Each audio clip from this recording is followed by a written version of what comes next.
Sentença pronunciada pelo Senhor contra Israel, por intermédio de Malaquias. Eu vos tenho amado, diz o Senhor, mas vós dizeis: em que nos tens amado?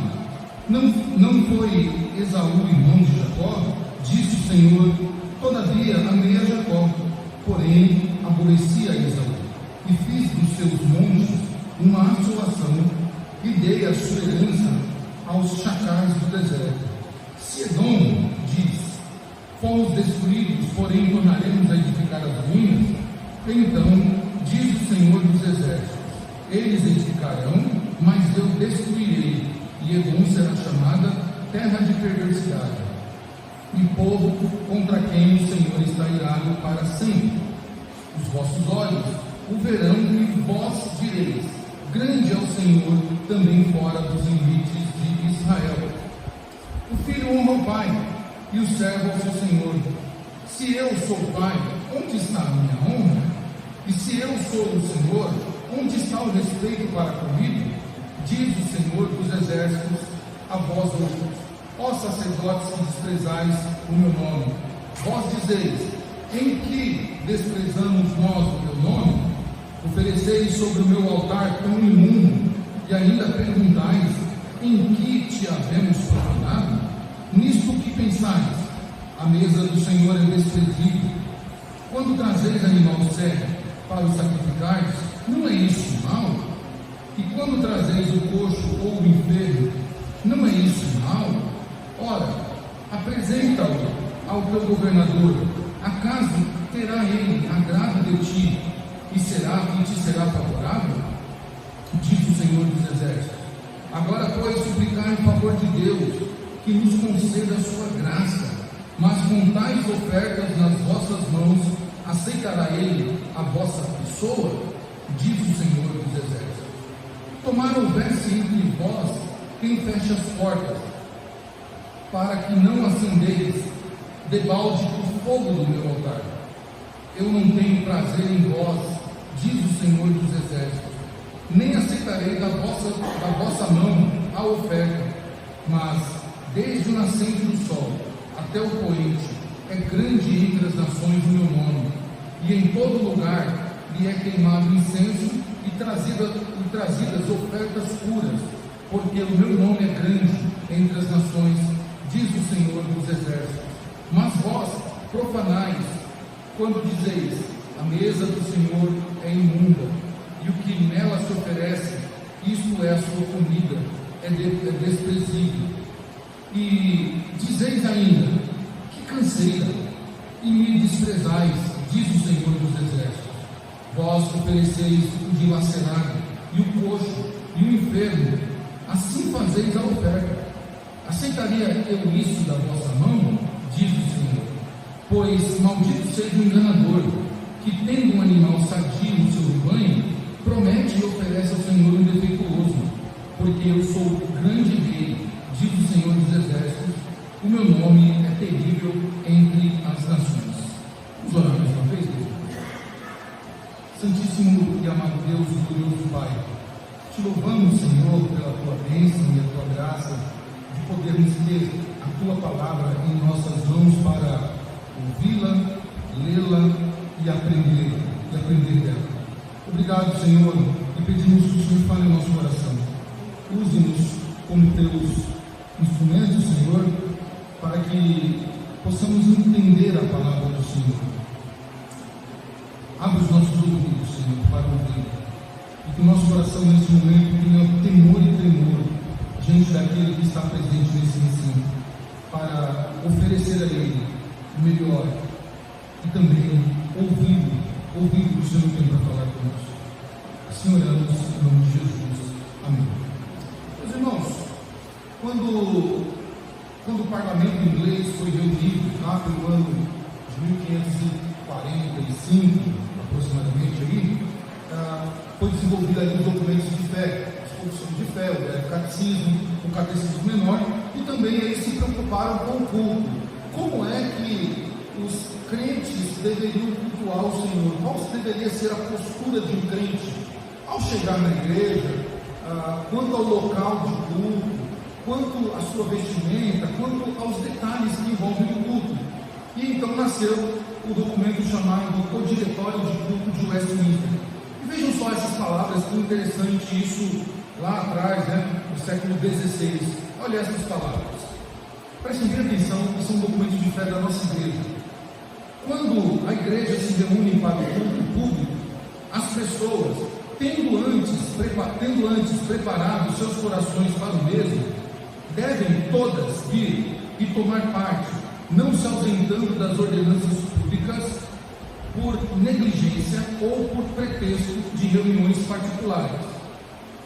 Que todos entrem no recinto da reunião, não com irreverência, e sim de maneira comedida e decorosa, tomando seus lugares sem mesuras, em direção um ao outro lado, ou outros movimentos de adoração. Os fiéis, estando reunidos, o ministro, depois de convocá-los solenemente à adoração do grande nome de Deus, deverá começar então o culto com oração. Aí mais à frente vai dizer assim: uma vez começando o culto público, as pessoas deverão dirigir todas as suas atenções a este culto, evitando ler qualquer coisa que não seja o que o ministro está lendo ou citando no momento, e abstendo-se sobretudo de todos os cochilos. Aqui não é cochilo de dormir, tá? É outras coisas, tá? Cochilos, consultas, saudações ou cumprimentos particulares a qualquer pessoa presente ou que estejam entrando, como também de todos os olhares fixos, cochilos e outros comportamentos indecorosos que possam perturbar o ministro ou as pessoas, ou impedir a si mesmo ou outros de cultuar a Deus. Se, por necessidade, as pessoas forem impedidas de estarem presentes no início do culto, não devem, ao entrar na igreja, se entreter em devoções pessoais, e sim, reverentemente, se comporem para se unir à congregação para a ordenança de Deus que esteja ocorrendo no momento. Vejam só, esse documento foi elaborado justamente para que o culto reformado tivesse um direcionamento, tivesse uma postura, para que tivesse uma ordem dentro do culto e não virasse uma bagunça, onde as pessoas chegam e cumprimentam umas a outra enquanto o louvor está sendo cantado, enquanto o ministro está lendo a palavra. Então elas se entregam com um monte de coisa, ou elas passam a ler outros trechos da Bíblia que não está sendo lido na liturgia, ou que ela navega somente por qualquer outro lugar que não seja o foco do culto. Então foi feito para isso. E o que isso tem a ver com o que nós lemos, meus irmãos? Justamente esse texto que nós lemos fala do culto que Deus aceita. E nós vamos ver que Deus não aceita qualquer tipo de culto. Não é qualquer tipo de culto que Deus aceita. Não é pelo fato de entrarmos em um estabelecimento chamado igreja e sentarmos em bancos ou cadeiras, cantarmos canções. Não significa que isso é um culto que Deus aceita. Então nós vamos ver aqui o porquê que Malaquias está escrevendo essa mensagem tão dura. Bom, antes da gente entrar ainda na exposição do texto, é importante nós lembrarmos algumas coisas, que Malaquias ele está situado ali entre o ano 500 e o ano 450 a.C. Provavelmente os acontecimentos de Malaquias se deu entre o ano 520 até 500 a.C. E nesta época o profeta Malaquias, então, ele foi vocacionado por Deus, foi chamado por Deus para anunciar uma mensagem do próprio Deus para o povo de Judá, que estava vindo do cativeiro da Babilônia. E este povo que está vindo do cativeiro da Babilônia, que recebe esta mensagem, eles estão indo para o local que o templo já foi construído, como nós já vimos através do livro de Ageu e de Zacarias. O templo está reconstruído, porém o povo não estava obedecendo a palavra de Deus, a lei de Deus. O povo estava disperso quanto a obedecer a palavra de Deus. Então, qual era o estado daquele povo? Era irreverência, era um culto entregue ao Senhor de qualquer maneira. O povo não estava seguindo a palavra de Deus que eles tinham nas suas mãos, não estavam seguindo a lei do Senhor. Então era necessário que este povo eles deixassem, abandonassem os seus pecados, abandonassem as suas maldades, e é por isso que Deus levanta o profeta Malaquias, para que ele seja então um instrumento de Deus, um oráculo do Senhor, para trazer esta mensagem dura contra o povo e também contra os sacerdotes. Por quê? Nós lemos que os sacerdotes, eles estavam trazendo ofertas estragadas ao Senhor. Eles estavam, além de negligenciar a educação e o ensino ao povo quanto a como servir a Deus, obedecendo a sua lei, esses sacerdotes estavam também trazendo animais com defeitos, estavam trazendo ofertas maculadas. E então o Senhor levanta Malaquias para justamente exortar também esses profetas, esses sacerdotes, para que eles se corrigissem e também entrassem no eixo, ou seja, deixassem os seus pecados. Malaquias então ele anuncia que o Senhor viria com uma missão, purificar o seu povo. Mas antes dessa purificação que Isaías fala que Deus vai fazer no meio do seu povo, e eles vão mudar de status, eles vão deixar de ser um povo pecador, Malaquias diz que Deus antes vai enviar alguém que prepare o caminho. Então nós já sabemos mais ou menos o que é isso, né? Haverá alguém que vai preparar o caminho, aquele que vai ajeitar o caminho para aquele que verdadeiramente vem para purificar. Nós vemos isso no Evangelho com a figura de João Batista e Jesus. Então, meus irmãos, a profecia aqui, ou a mensagem de Zacarias, é para que o povo se arrependesse dos seus pecados e voltasse para Deus e apresentasse então ao Senhor um sacrifício, uma oferta pura, um sacrifício puro ao Senhor, e não maculasse o culto a Deus. Deus não estava aceitando aquilo. Eles podiam trazer o que quisessem, podiam cantar as melodias, podiam fazer os seus rituais, mas Deus não estava aceitando aquele culto. E então nós vemos também outra coisa importante no livro de Malaquias, meus irmãos, que é justamente que o título de profeta do Antigo Testamento estava se esvaiando rapidamente, estava se acabando. Malaquias é o último profeta, podemos dizer, do Antigo Testamento, o último que precede João, que é o último profeta de fato, e depois então ficaríamos aí 400 anos aproximadamente sem Deus falar com o povo. Mas ainda era preciso que, como se fosse uma última vez, Deus falasse àquele povo, e então era necessário que Malaquias fosse levantado como o último profeta do Antigo Testamento, ou antes da vinda de Jesus Cristo, para trazer a mensagem do Senhor. E esta revelação divina que Malaquias traria, ela tinha um propósito. O propósito era conserto. Nós podemos resumir com essa palavra, conserto. Deus estava exigindo que o seu povo se consertasse, que o seu povo parasse de pecar, que o seu povo parasse de ofender ao Senhor com seus pecados. E quais pecados, meus irmãos? Quando a gente fala de pecados do povo de Israel, parece-me que nós só lembramos da idolatria que aquele povo cometia. Mas olha só a lista de pecados que esse povo tinha. Primeiro, eles profanaram o templo do Senhor com ofertas maculadas. Eles estavam cometendo negligência das observâncias ordenadas por Moisés. Eles deixaram de observar a lei de Moisés, então eles estavam sendo negligentes com a palavra de Deus. Eles estavam retendo o dízimo do Senhor. Nós veremos isso no capítulo 3. Eles estavam apresentando ofertas ilícitas e ofertas desprezíveis no altar do Senhor Deus. E eles estavam também cometendo um descuido na observância do sábado. E também estavam cometendo um pecado que Deus condenou, que é o casamento misto com um povo idólatra, que era algo que eles consideravam comum.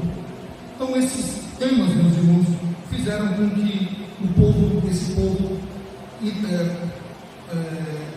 fizesse com que Deus se irasse contra eles. E então Deus levanta esse último profeta para dar um último aviso antes desse povo ser realmente peneirado ou passar pela punição divina. Então, o que nós poderíamos esperar, ou o que aquele povo poderia esperar melhor dizendo, com essa última profecia através do servo do Senhor, né? Poderíamos esperar que Malaquias dissesse para aquele povo: olha, se consegue, Deus está falando mais uma vez, né?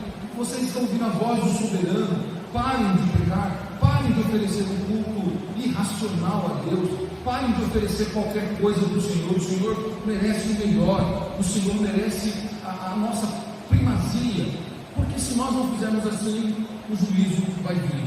Mas, meus irmãos, contudo, nós vamos ver ao longo da mensagem do livro de Malaquias, e ao longo desse livro, nós vamos perceber que está contida não só o juízo de Deus sobre aquele povo, mas também há, da parte de Deus, bênçãos para aqueles que se arrependerem, aqueles que deixarem o erro, aqueles que se voltarem para a palavra do Senhor. Eles usufruirão das bênçãos de Deus, e Deus até desafia eles, dizendo assim: olha, vocês podem fazer prova de mim, porque eu vou abençoar vocês. Então, meus irmãos, aqueles que se arrependem, eles têm a bênção de Deus. E a grande pergunta que nós fazemos quando lemos esses 4 capítulos de Malaquias é: Deus se agrada com qualquer tipo de culto? Deus se agrada com qualquer coisa que é apresentada dentro da igreja? Bom, é uma pergunta que talvez nós já sabemos e respondemos ela de bate-pronto, claro, já foi dito que não, mas quando nós olhamos para a igreja hoje, em suas várias facetas, nós vemos uma miscelânea de coisas acontecendo em locais que agregam um povo, o que chamam de culto. E a pergunta, quando nós olhamos para certa coisa, é: Deus aceita isso? Deus aceita aquilo? O que é que Deus aceita? Meus irmãos, claro que a resposta óbvia é: Deus não aceita qualquer culto. Deus não aceita qualquer culto. Por quê? Porque Deus não é qualquer um. Deus não é qualquer um. Deus não é um amigão carente, né, a quem nós podemos desprezar e sempre podemos voltar correndo para Ele e Ele vai nos dar atenção. Deus não é alguém carente. Deus não é esse amigão que estão promovendo por aí. Deus não é essa pessoa carente que os falsos profetas pregam. Deus, Ele é o Senhor dos senhores. Ele é o Deus da aliança, o Senhor dos exércitos. E essa expressão Senhor dos exércitos é uma expressão que o profeta usa bastante aqui, porque é como Deus se refere àquele povo, dizendo: eu não sou qualquer um, eu sou o Senhor dos exércitos. Com isso, o Senhor quer dizer que Ele manda nos exércitos humanos. Ele é o Senhor dos exércitos das estrelas, do cosmos, e Ele é o Senhor dos exércitos angelicais. Ele é o Senhor de todos os exércitos. Ele é o Senhor do universo. Ele também se apresenta nesse texto, meus irmãos, como aquele que merece a devida honra, aquele que merece o devido louvor. E ele se coloca numa figura de um pai que deveria receber respeito dos seus filhos, e também se coloca como um Senhor justo que deveria receber respeito e devoções daqueles que são seus servos. O Senhor é o grande rei, o nome dele é terrível entre todas as nações, e é assim que ele deveria ser tratado, com todo o respeito. Mas, meus irmãos, talvez a pergunta desse povo seja a pergunta de muitos crentes hoje: mas por que nós temos ofendido a Deus? Eu entrego os meus dízimos, eu cultuo, eu vou na igreja toda semana, mas o que nos agrada a Deus? Notem que isso é muito interessante. Essa pergunta não é uma pergunta que ficou lá no passado, é uma pergunta que ela continua ainda na boca das pessoas. Não, Deus se agrada de mim, eu dou minha oferta, eu dou meu dízimo, eu sou uma pessoa ativa na igreja, tudo. Meus irmãos, o problema é que nós tratamos Deus como se Deus fosse um ser sentimental, alguém que é como uma criança que você dá uma bala para ela e ela fica contente. É como um empregado que você vai lá e nunca traz o salário dele, paga em dia, ele fica muito feliz com aquela mixaria que ele recebe. Deus não é esse ser sentimental. A atitude daquele povo, meus irmãos, não eram compatíveis com a grandeza de Deus, e talvez as nossas atitudes não sejam compatíveis com a grandeza de Deus. Talvez nós estejamos entregando a Deus balas, juquinhas, né?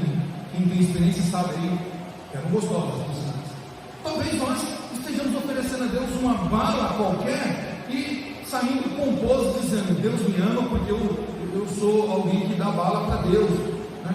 Talvez nós estejamos achando que Deus está aceitando o nosso culto porque nós entregamos uma moeda, entregamos um envelope com um valor ali dentro, e estamos felizes com isso, e não importa o restante das coisas. Meus irmãos, Deus tem que ser adorado por nós da maneira que Ele diz que Ele deve ser adorado. Ele é grande, então a nossa devoção, o nosso culto ao Senhor não pode ser menor do que esse Deus. Ah, mas como que nós vamos adorar um Deus que é tão grande, que é tão excelente? Com o nosso melhor, com o nosso melhor, com aquilo que nós temos de melhor, com aquilo que nós podemos dar de melhor a Deus.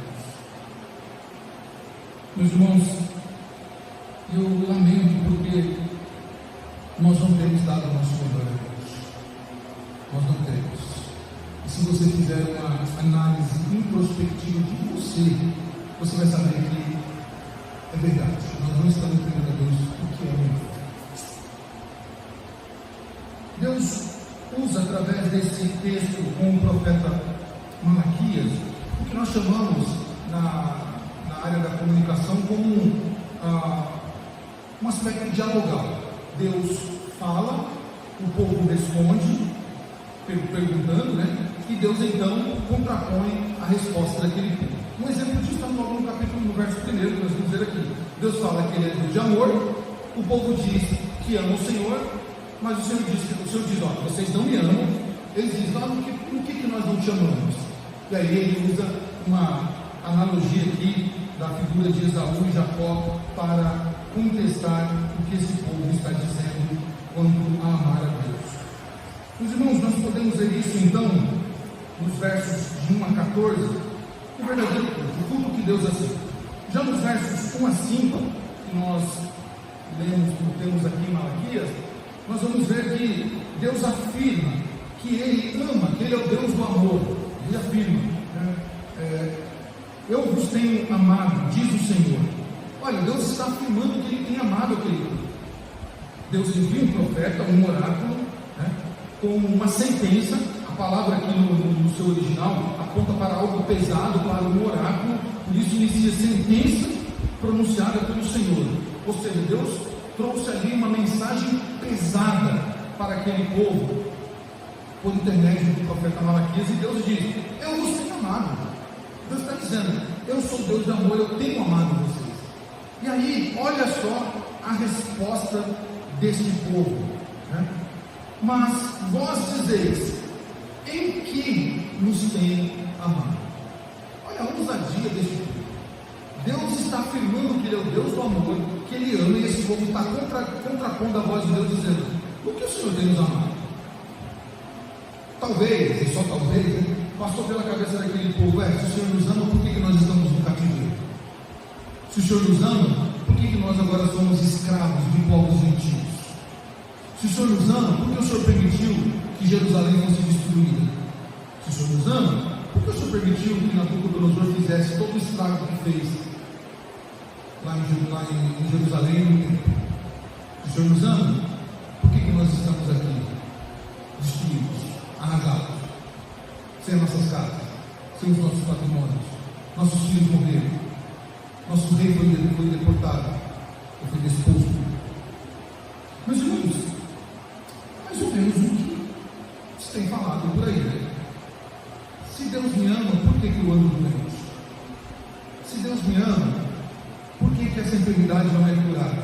Eu oro, eu dizimo, eu vou para a igreja, eu faço boas coisas, mas essa enfermidade não é curada.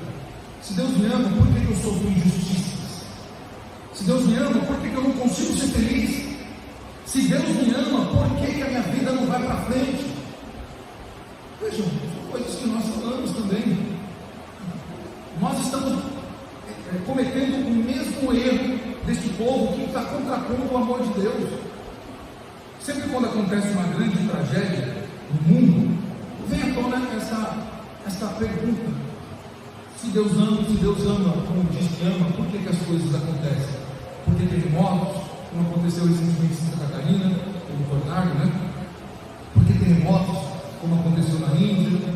Por que isso, por que aquilo? Vejam, há este contraponto, e Deus então, na sua sabedoria, na sua inteligência, na sua grandeza, Deus então responde o que ele não precisava responder, porque era óbvio, era só olhar para a história e ver como Deus amou. Então Deus usa, olha a resposta de Deus, um que nos fez amado, né? E Deus diz então, não foi Esaú, irmão de Jacó? Disse o Senhor, todavia eu amei Jacó. Olha que interessante, né? Quando então Deus afirma que ele ama, o povo responde com o que tem amado, como nós dissemos. Então a resposta de Deus é teológica. Deus então responde de forma teológica, irmãos, mostrando para aquele povo que a eleição de Jacó em detrimento de Esaú. Deus mostra, olha para a história, olha para as páginas da história da sua vida e veja como eu fui bom para com vocês. Eu poderia ter escolhido Esaú e rejeitado vocês. Eu poderia ter deixado vocês. Nós podemos interpretar aqui, meus irmãos, que o amor de Deus não é sentimental, mas o amor dele é pactual. Deus ama você não porque ele é um ser sentimental que fica, como ela está bonitinha hoje, como ele está tão fofinho, como eu amo ele, está na igreja me louvando, ele poderia estar em casa agora, mas ele está na igreja lá. Deus não é esse tipo de ser. Deus é um Deus que ama de forma pactual. Ele ama porque ele se aliançou conosco, e a palavra diz que Deus não pode mentir. Uma vez que ele se aliançou conosco, ele honra a sua palavra, e ele vai conosco até o fim. Então Deus não é esse ser carente, Deus não é esse ser sentimentaloide. Ele nos ama porque ele escolheu nos amar, assim como você é, assim como eu sou. Ele olhou e disse, eu quero amar este homem, essa mulher, eu quero. Com base no quê? Não é com base naquilo que eu e você podemos fazer de bom, não. Para isso Deus então mostra o que Jacó fez de bom para que eu escolhesse. Bom, nós conhecemos a história de Jacó, sabemos que não foi pelos méritos de Jacó que ele foi escolhido, mas porque Deus quis escolher, mas porque ele quis se aliançar. Meus irmãos, um teólogo chamado Grant Osborne, ele destaca que os profetas frequentemente fundamentam as suas profecias, as suas acusações, podemos assim dizer, na história da redenção, mostrando como Deus, de forma grandiosa, ele então trata o pecado do povo com a redenção. Isso desde Gênesis. O homem peca e Deus então providencia a redenção. E essa maneira, esse modo de agir, se repete em todas as páginas da Escritura Sagrada.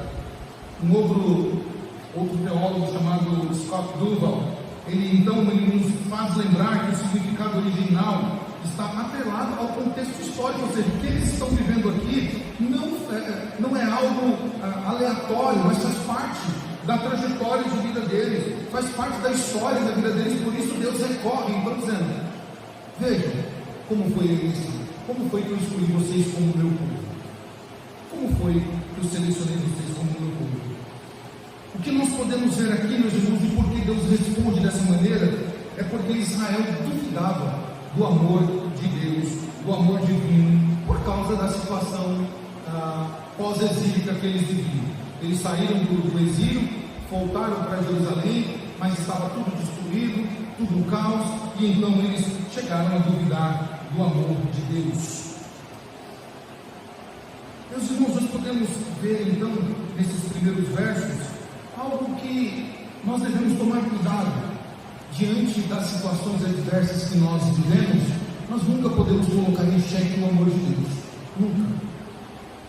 A promessa para mim e para você não é de felicidade durante todos os dias das nossas vidas. É possível que, se nós pegássemos uma caneta hoje e começássemos a escrever em 2 folhas, que são bem grandinhas, por sinal, coisas boas que aconteceram nas nossas vidas, coisas ruins, né?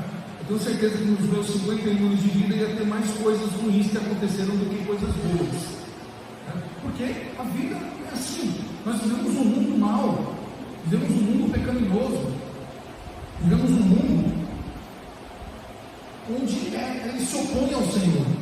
Mas certamente na lista, que embora não será muito grande em relação à lista das coisas ruins que aconteceram, porque a gente vai perder pessoas queridas, a gente vai perder oportunidades, sonhos não vão ser concretizados, casamentos vão ser destruídos, filhos vão rejeitar o carinho, o amor do pai, vamos perder na área da finança, empregos bons vão ser perdidos, decepções com pessoas, com igreja, com trabalho, com mãe, com pai, com filho, com tio. Isso vai acontecer na vida, e por certo aconteceu na sua vida como na minha.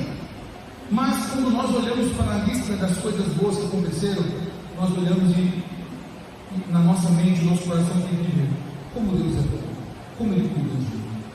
Porque em meio a essas coisas ruins que aconteceram, o amor de Deus foi visto nas coisas boas que Ele nos fez, no seu sustento e na sua graciosidade. Por isso, meus irmãos, nós não temos direito de apresentar um culto de qualquer jeito ao Senhor. Nós não temos o direito de entrar por essas portas e apresentar qualquer coisa ao Senhor. Então Deus chama a atenção deles. Deus chama a atenção deles mostrando, usando. Mas vocês questionam o meu amor. Então olhem para a eleição. Olhem para o tipo de amor com que eu vos amo, que é o amor pactual. Em seguida, meus irmãos, dos versos 6 a 9, Deus então chama a atenção agora dos sacerdotes, porque os sacerdotes estavam corrompidos. Olha o que diz aí a partir do verso 6: o filho honra ao pai, o servo ao seu senhor. Se eu sou pai, onde está a minha honra? E se eu sou senhor, onde está o respeito para comigo? Aqui, meus irmãos, nesses versos 6 a 9, está o clímax da acusação, tá? E o clímax dessa acusação recai sobre os sacerdotes, cai sobre aqueles que deveriam conduzir o povo quanto às ofertas, quanto ao culto. Os sacerdotes deveriam levar aquele povo ao verdadeiro culto, mas eles estavam corrompidos. Eles eram responsáveis para ensinar aquele povo quanto à reverência exemplar dentro da casa de Deus, mas eles estavam fazendo totalmente o contrário. Eles estavam andando totalmente contrário à vontade de Deus. Eles ofereceram, meus irmãos, animais defeituosos, animais que eram proibidos. Se você for ver a lista de Levíticos, capítulo 22, versos 20 em diante, você vai ver que tinha uma lista proibida de animais.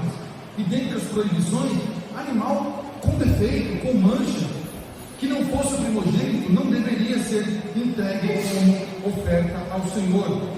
Segundo um teólogo chamado Walter Reichen, ele diz que esse texto aponta para uma falta de percepção espiritual.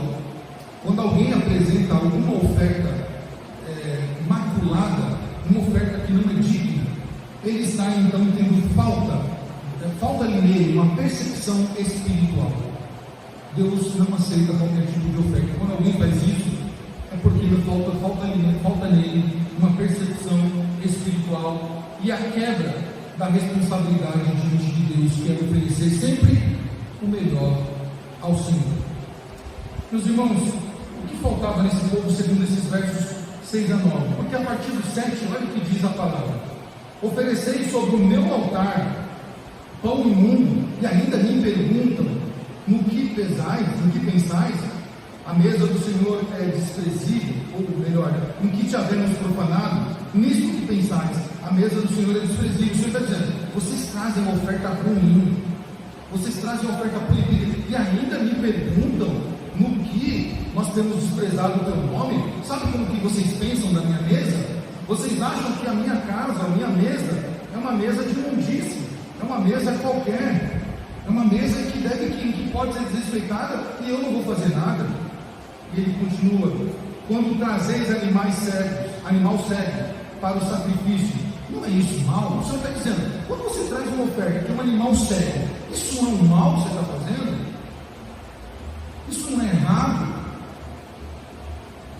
E essa voz do Senhor continua ecoando por todas as gerações posteriores, dizendo: quando você entrega uma oferta que ela é imaculada, isso não é mal diante do Senhor? Isso não é errado? Trazer uma oferta de qualquer jeito? O Senhor Jesus, certa vez ensinando os seus discípulos, disse a eles: se alguém está no culto, eu estou parafraseando, se alguém está no culto e ele vai entregar uma oferta, mas lembrou que ele tem um problema com o irmão, o que ele deve fazer? Entregar a oferta, é isso? Não.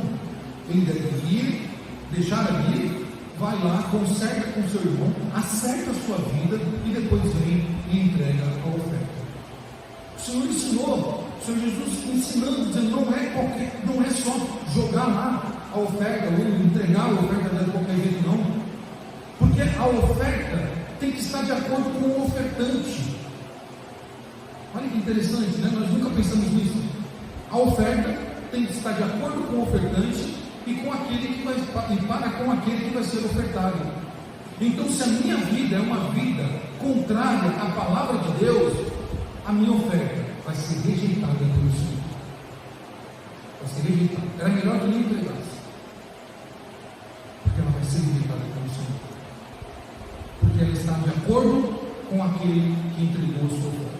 Uma oferta pecaminosa, uma oferta maculada, e uma oferta que desrespeita a quem está sendo oferecido. Mas olha, o Senhor ainda continua dizendo, a partir do verso 8 aí, quando trazes o irmão cego, então ele continua: e quando trazeis o coxo ou o enfermo, não é isso mal? Ora, apresenta-o ao teu governador, acaso terá ele agrado de ti e te será favorável? Deus está dizendo: pegue esta oferta que você está trazendo na casa do Senhor, que é uma oferta má, e entregue ela ao seu governador e vê se ele vai aceitar.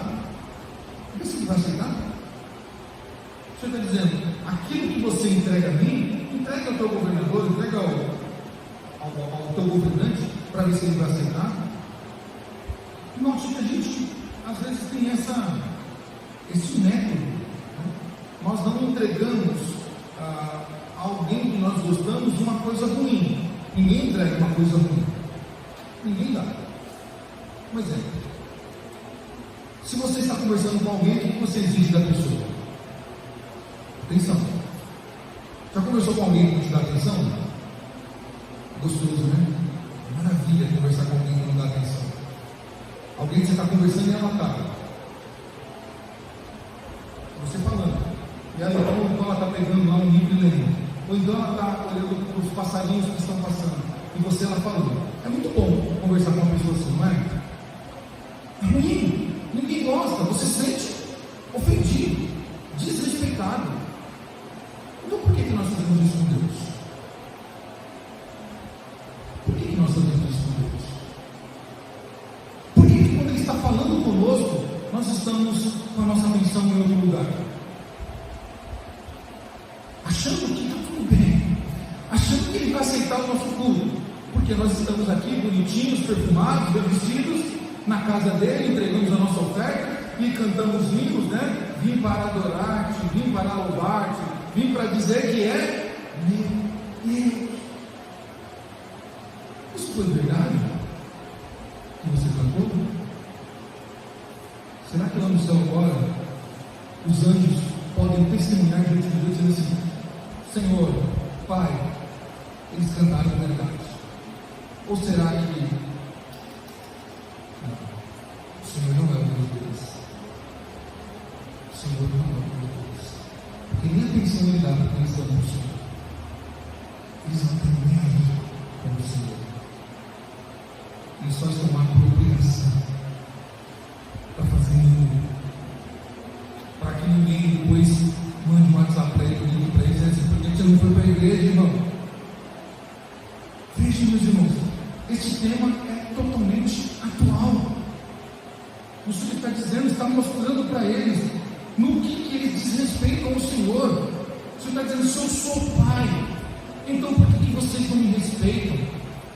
Por que vocês não me dão atenção? Por que vocês não olham para mim quando eu estou falando com vocês? Por que vocês fazem isso, esse tipo de oferta, esse tipo de culto mau, ruim, perverso, que me desrespeitam? Meus irmãos, faltava naquele povo o temor do Senhor.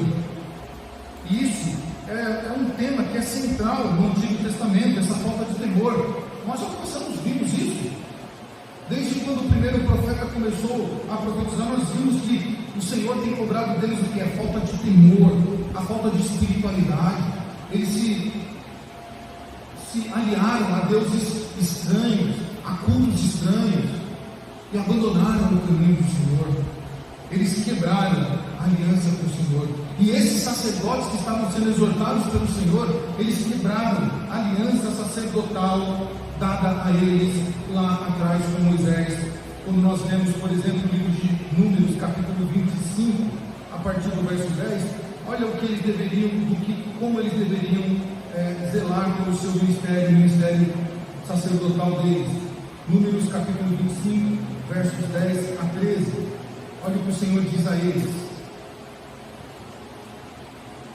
Então disse o Senhor a Moisés: Finéias, filho de Eleazar, filho de Arão, o sacerdote, desviou a minha ira de sobre os filhos de Israel, pois estava animado com o meu zelo entre eles, de sorte que no meu zelo não consumi os filhos de Israel. Portanto disse: eis que lhe dou a minha aliança de paz, e ele e a sua descendência depois dele terão a aliança do seu sacerdócio perpétuo, porquanto teve zelo pelo Senhor Deus e fez expiação pelos filhos de Israel. O nome do israelita que foi morto, ou morto como a midianita, era Zimri, filho de Saul, príncipe da casa paterna dos Simeonitas. O nome da mulher midianita que foi morta era Cosme, filha de Zur, cabeça do povo da casa paterna dos midianitas. Veja, o Senhor então se agradou de um sacerdote que teve zelo e disse a ele: a sua linhagem será uma linhagem perpétua e dela eu exigirei zelo. Então o Senhor exigia do sacerdote zelo. O que era zelo? Ensinar o povo a cultuar a Deus, ensinar o povo a como fazer ofertas dignas do Senhor e zelar pelo nome do Senhor. Era isso que eles deviam fazer. Mas irmãos, então o Senhor cobra aqui primeiro do povo a falta de amor por Deus. Deus dizia: eu amo vocês, mas vocês não me amam. E vocês cobram, vocês dizem que eu não amo vocês, então olhem para a aliança. Depois o Senhor exorta os sacerdotes. E agora o Senhor então fala do culto profanado. Versos 10 a 14, quando o Senhor diz: tomara houvesse entre vós quem feche as portas para não acenderes de balde o fogo do meu altar. E não tenho prazer em vós, diz o Senhor dos Exércitos, nem aceitarei da vossa mão as vossas ofertas, mas desde o nascer do sol até o poente é grande entre as nações o meu nome. Em todo lugar lhe é queimado incenso e trazido ofertas puras, porque o meu nome é grande entre as nações, diz o Senhor dos Exércitos. Mas vós o profanais, quando dizeis: a mesa do Senhor é imunda, e o que nela se oferece, isto é, a sua comida, é desprezível. E dizeis ainda: que canseira, e me desprezais, diz o Senhor, diz o Senhor dos Exércitos. Vós ofereceis o dilacerado, e o coxo, e o enfermo, assim fazeis a oferta. Aceitaria eu isso da vossa mão? Diz o Senhor. Pois maldito seja o enganador, que tendo um animal sadio no seu rebanho, promete e oferece ao Senhor um defeituoso, porque eu, o Senhor, sou grande rei, diz o Senhor dos Exércitos, meu nome é terrível entre as nações. Meus irmãos, Deus aqui ele faz ele se expressa de maneira forte, né?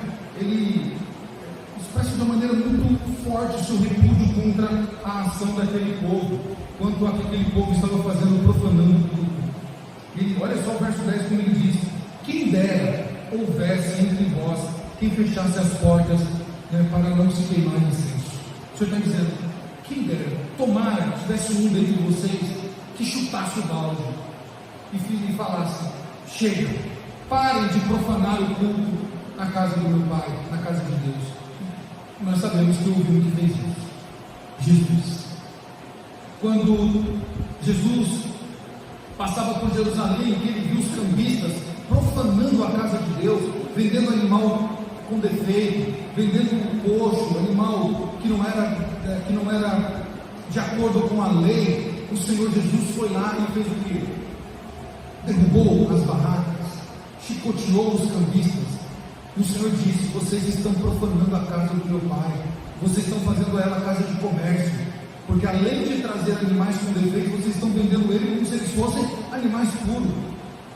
Este, a qual o Senhor disse: quem dera houvesse entre vós, ele veio, e é o Senhor Jesus, que reprovou um culto que não fosse um verdadeiro culto ao Senhor, que reprovou aquele culto manchado, aquele culto maculado, aquele culto impuro ao Senhor.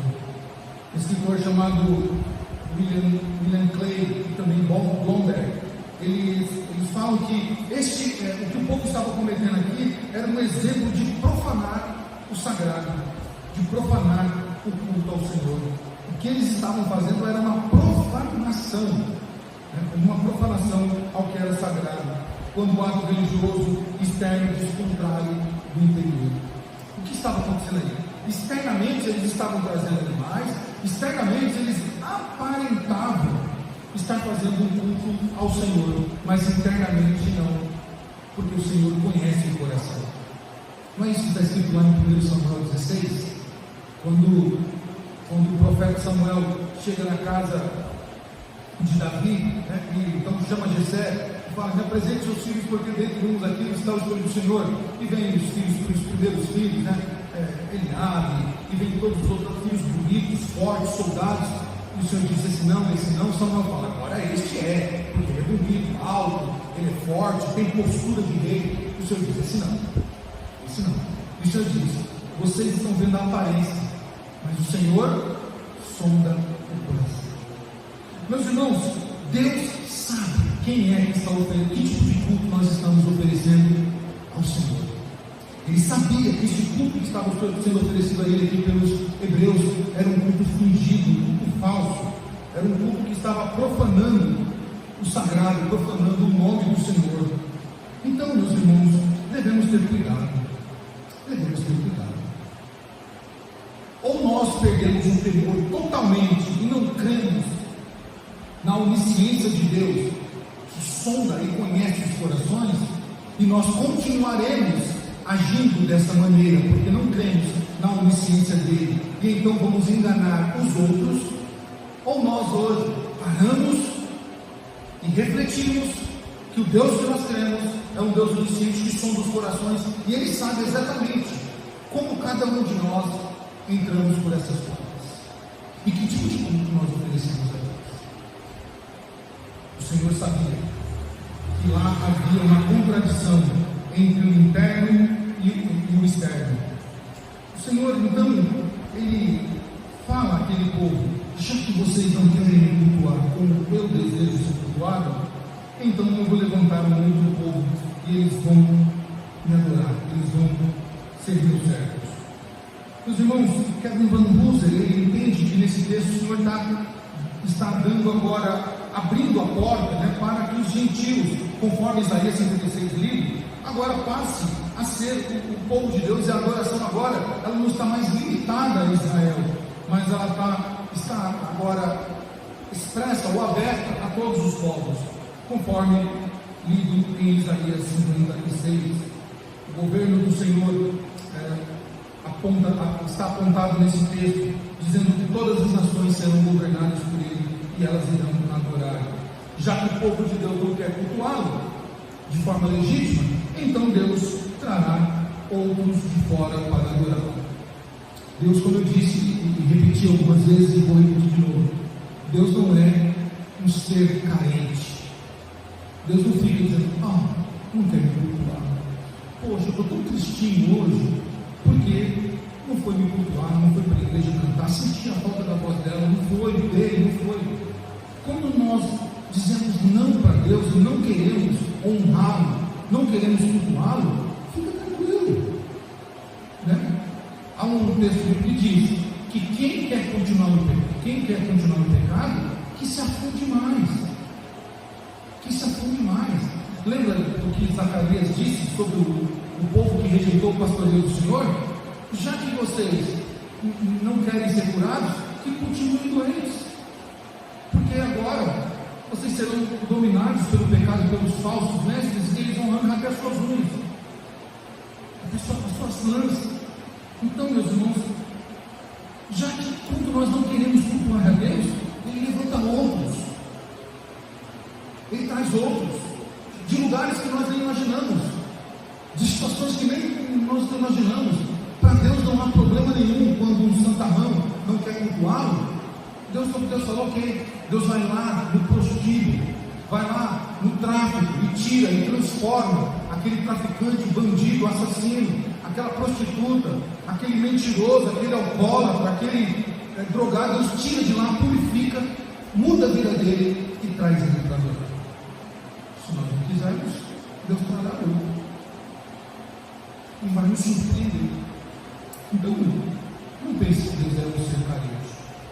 Não pense que Deus está em depressão porque nós não queremos cultuar. Aliás, uma honra para nós estarmos aqui nessa noite, sentados nesses bancos, cultuando Ele. Ele nos deu esse privilégio de cultuar. E nós devemos fazer isso com honra ao Senhor. Meus irmãos, esse texto de Malaquias, é por isso que é reforçado, né, a ação deste povo, a ação perversa deste povo, em duas partes, né? O profeta já relatou na primeira parte, mas ele agora relata de novo nessa segunda parte, a ação de que Deus sabia de como aquele povo agia.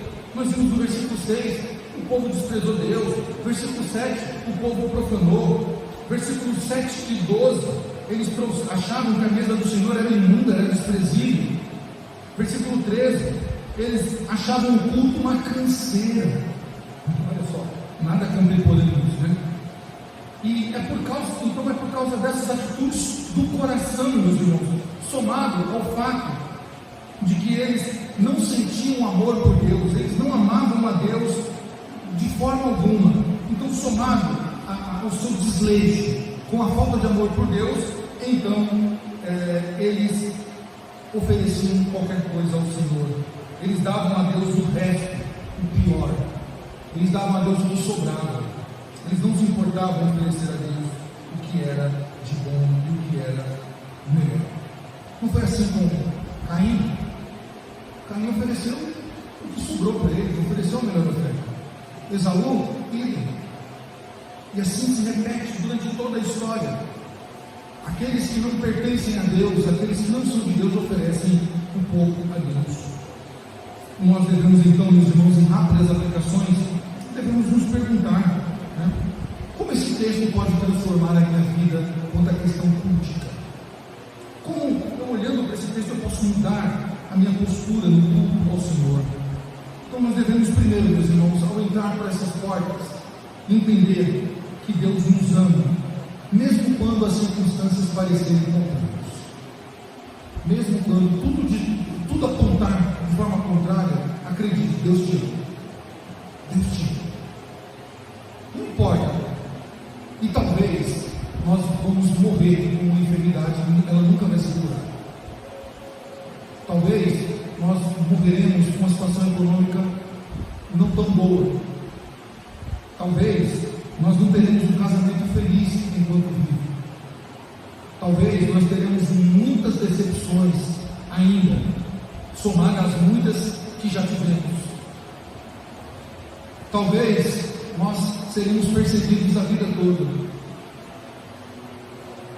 Talvez, meus irmãos, teremos que conviver com situações tristes, difíceis e terríveis. Mas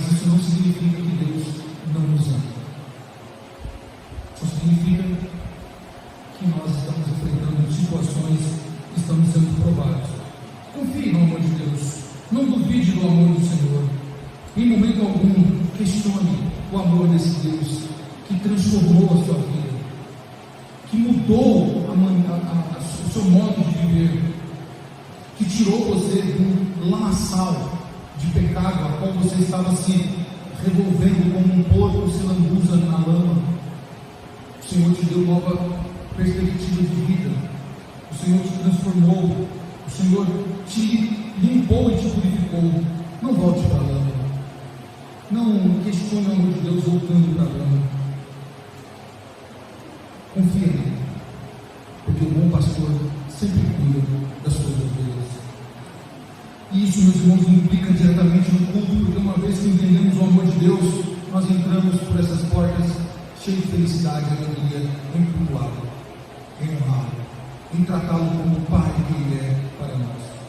Segundo, olhando para esse texto de Malaquias, nós podemos então entender que a nossa adoração deve ser íntegra. Íntegra, o que é isso? Íntegra. Íntegra vem de totalidade. Deus não quer apenas um pedaço seu. Deus não quer apenas uma parte de você, Ele quer o seu todo. Ele quer você por inteiro na adoração. Ele quer a tua mente, o teu coração, o teu corpo, os teus olhos, os teus ouvidos, a tua boca. Tudo isso junte-se em nome ao Senhor e você tem uma vida de integridade na adoração, dando ao Senhor o seu todo, o seu tudo. Meus irmãos, quando nós vamos a uma festa, e para quem gosta de dançar, que não é todo como eu, mas quem gosta de dançar, nós nos entregamos, nós nos divertimos na festa, nós usufruímos de tudo na festa, comemos bem, até a barriga não aguenta mais, nós ouvimos as belas canções, dançamos. Se nós vamos para praticar um esporte, seja academia, uma bicicleta, ou seja um futebol, ou seja um atletismo, nós damos o melhor de nós ali, nós nos entregamos totalmente ali. Nós não vamos de forma limitada, eu sei que tem exceções, tá? Mas limitada, nós nos entregamos ao máximo, porque nós queremos fazer aquilo da melhor maneira. Quando nós nos envolvemos com alguém, nós queremos dar o nosso coração para aquela pessoa. Nós dedicamos tempo, nós dedicamos todo o nosso coração para aquela pessoa. Não importa se é 3 da manhã, se a pessoa te ligar, você vai lá, amor, é claro que eu vou. Nós tornamos as pessoas mais doces, levando presentinhos, nos dedicamos para o nosso amado, para a nossa família, para os nossos filhos, para os nossos pais. E por que com o Senhor nós entregamos alguma parte de nós?